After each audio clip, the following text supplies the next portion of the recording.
Hi, I am Dave Atkinson, and welcome to Life on the Straight. For this great adventure series, I'll be reading from my 3-volume book, The Yonder Years, and this video will be providing a little more content than what was in the book. This segment is all about Gypsy's first shakedown cruise from Kingston, Washington to Seaside, Oregon.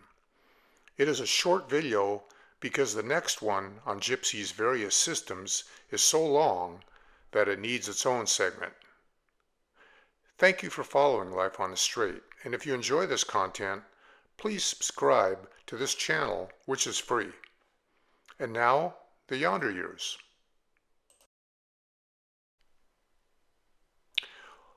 One day while driving to Paulsbo for some groceries, we had barely made it out of Kingston when our car began slowing down on the road. I gave it more gas, but it kept slowing down until I had to pull off on the shoulder. When I got out of the car, the distinct smell of burned brake pads permeated the air. While we waited probably a good hour for the discs to cool down, I looked under the dash at where the Invisibrake cable connected to the brake pedal arm and found that it was much too tight. I had unknowingly been driving with my quote-unquote Invisibrake foot on the brakes. Something in the linkage must have shifted because we made it all the way home from Fife without the toad's brakes locking up while it was being towed. And in retrospect, what a disaster that would have been. With that experience fresh in our minds, we realized that a shakedown cruise was in order. We had gone ahead and purchased a 2-zone annual Thousand Trails camping pass last December. So now we would use it in one of the resorts in Seaside, Oregon, a favorite area that we've traveled to over the years. We departed Kingston on February 21st, driving Gypsy and our Honda to a side street at the base of the hill where we would connect the two. Amy had put together a little pre-towing checklist that we kept in the car's glove box so we could be sure that no steps were accidentally overlooked. Once the car was connected, we then did a light check all around. Headlights, high and low beams, turn signals, brake lights, driving lights, and emergency flashes. Gypsy's gas tank was full, and our cat Buzzie was ready to go.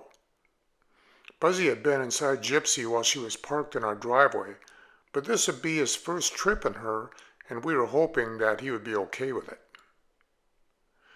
I had used Google Maps to plot the best course there.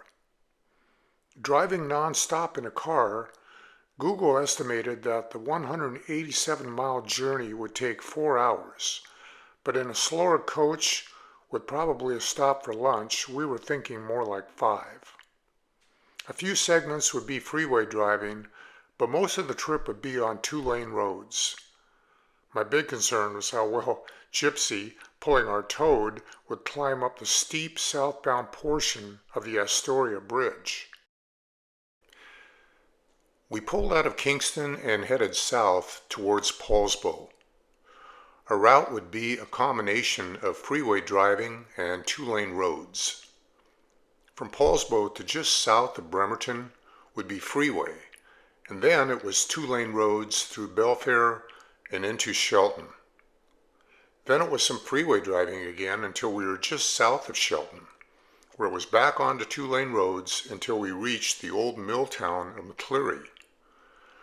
We were back onto the freeway one final time until we exited at Montesano, where 2-lane roads led us into the delightful town of Raymond, which sat next to the Willapa River.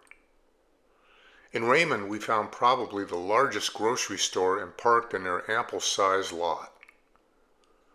After grabbing some lunch inside of the store, it was back on the road again, and from Raymond until our destination in Seaside, it would all be on 2-lane roads.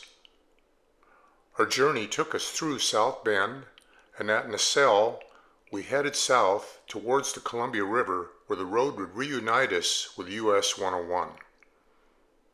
Now we were crossing the 4+ mile Columbia River with the looming Astoria Bridge ahead. My worries about Gypsy climbing the steep approach were put to rest, as she made it up and over without much of a fuss.